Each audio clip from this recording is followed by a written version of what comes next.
हमने अपने कुछ प्रिंसिपल्स पिछले लेक्चर में कवर कर लिए थे। फर्स्ट लेक्चर हम इसका कवर कर चुके हैं प्रिंसिपल्स का। ये नेक्स्ट लेक्चर है, इसमें हम आगे के प्रिंसिपल्स पढ़ेंगे। So very next is equity.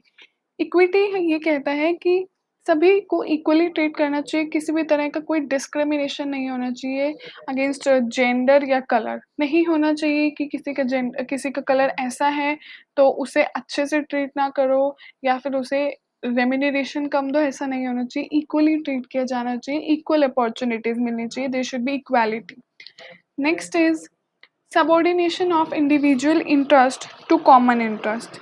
ये क्या कहता है कि जो इंडिविजुअल, अगर आप एक ग्रुप में काम कर रहे हो या एक कंपनी में काम कर रहे हो तो आपका जो इंडिविजुअल इंटरेस्ट है ना वो बाद में आता है।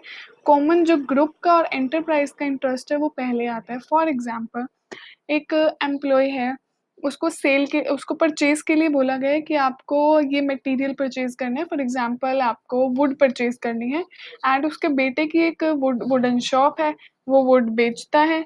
तो वो क्या सोचता है कि वो वहां से खरीद ले अपने बेटे से, बट उसका जो सन है, बेटा है, वो बेसिकली महंगा देता है देन जहाँ से नॉर्मल कंपनी खरीदती है।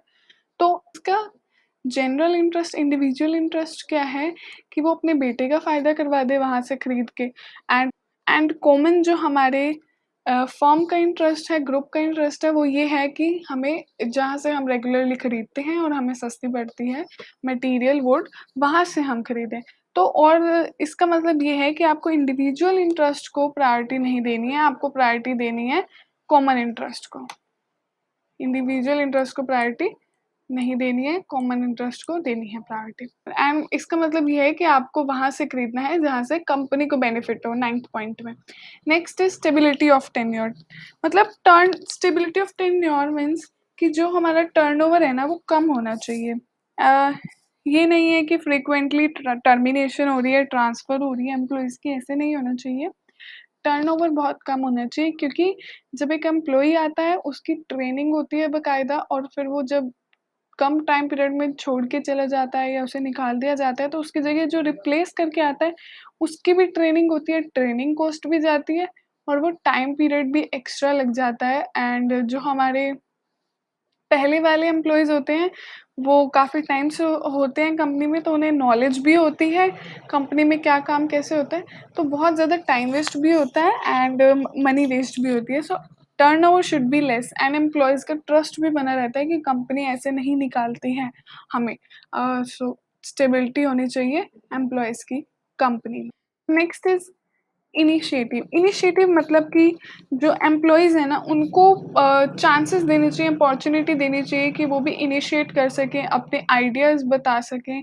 ऐसा नहीं है कि आप उनको चांसेस नहीं दे रहे हो, क्योंकि हर एम्प्लॉइज़ के पास एक डिफरेंट आइडिया होता है जो कि बहुत अच्छे से कई बार काम कर जाता है। सो इनिशिएटिव होना चाहिए, इससे उनका भी इंटरेस्ट बना रहता है काम करने में। जब उनको पता है कि उनको भी चांसेस मिलते हैं, वो भी इनिशिएट कर सकते हैं अपने आइडियाज़ को लेके। सो इनिशिएटिव करना चाहिए, इनिशिएटिव देना चाहिए। And next is centralisation and decentralisation. Centralisation means सारी की सारी पावर को टॉप मैनेजमेंट के पास रख देना, मतलब कि जो भी कंपनी के डिसीजन होंगे वो टॉप मैनेजमेंट लेगी। एंड डिसेंट्रलाइज़ेशन मीन्स जो भी डिसीजन होंगे वो कौन लेगी, हमारे एम्प्लॉइज़ लेंगे। जितने भी डिसीजन है मैनेजमेंट नहीं लेगी, एम्प्लॉइज़ लेंगे। तो इसका क्या मतलब है, इस प्रिंसिपल का ये मतलब है कि सेंट्रलाइज़ेशन भी होना चाहिए और डिसेंट्रलाइज़ेशन भी होना चाहिए, कंप्लीटली कुछ भी नहीं होना चाहिए। मतलब ये है कि जो बहुत इम्पोर्टेंट डिसीजंस हैं, वो टॉप मैनेजमेंट ले। अगर सारे डिसीजंस टॉप मैनेजमेंट लेगी, तो वो ओवरलोड हो जाएगा, उनके पास काम का ओवरलोड हो जाएगा, जो इम्पोर्टेंट डिसीजन है वो अच्छे से नहीं ले पाएगी। सो जो मेजर इम्पोर्टेंट डिसीजन है वो हमारे टॉप मैनेजमेंट को लेने चाहिए एंड जो डे टू डे के डिसीजंस है वो हमारे वो डिसेंट्रलाइज कर दो, वो हमारे एम्प्लॉयज़ खुद ले सकते हैं ताकि स्मूथ रनिंग होती रहे काम की। Next is scalar chain. Scalar chain देखो एग्जांपल से समझाती हूँ। स्कारलेट चेन का मतलब ये होता है कि एक प्रॉपर चेन होनी चाहिए। देखो आप जैसे इसमें नोट करोगे एक प्रॉपर चेन बनी हुई है ना, ये वाली एक प्रॉपर चेन बनी हुई है A to H तक।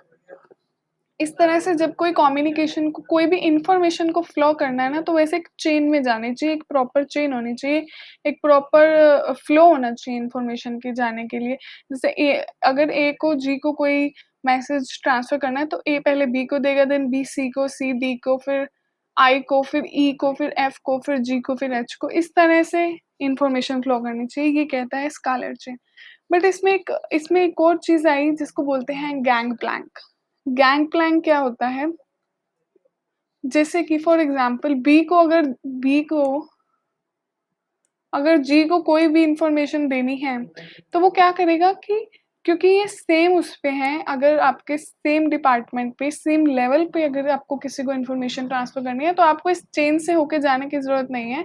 आप डायरेक्टली उसको इन्फॉर्मेशन दे सकते हैं, that is known as gang plank. क्यों? क्योंकि अगर आप सेम लेवल पे हो और अगर आप पूरी इतनी चेन से आपकी इन्फॉर्मेशन ट्रांसफ़र होके जाएगी, तो उस इन्फॉर्मेशन को जाने में कितनी डिले हो जाएगी। तो जब ऐसे इम्पोर्टेंट मैसेजेज़ होते हैं जो सेम लेवल पे जाने होते हैं, तो आपको एक चेन फ़ॉलो करने की ज़रूरत नहीं है, आप एक ये डायरेक्टली भेज सकते हो अपने same level. Next is aspirate the corps. ये क्या कहती है? It this principle says unity is strength. Unity में स्ट्रेंथ है, मतलब कि आपको ना मिल के एक यूनिटी में काम करना है, टीम्स को कॉर्पोरेट करके काम करना है, कोऑपरेशन में। कोऑपरेट करो, कोऑपरेशन में काम करो, यूनिटी में काम करो। एंड जब आप यूनिटी में काम करते हो, तो जो गोल्स होते हैं वो जल्दी अचीव होते हैं। Aspirate the corps says unity is strength. This is the last principle of management. Thank you very much. मिलते हैं नेक्स्ट टॉपिक के साथ अगले वीडियो।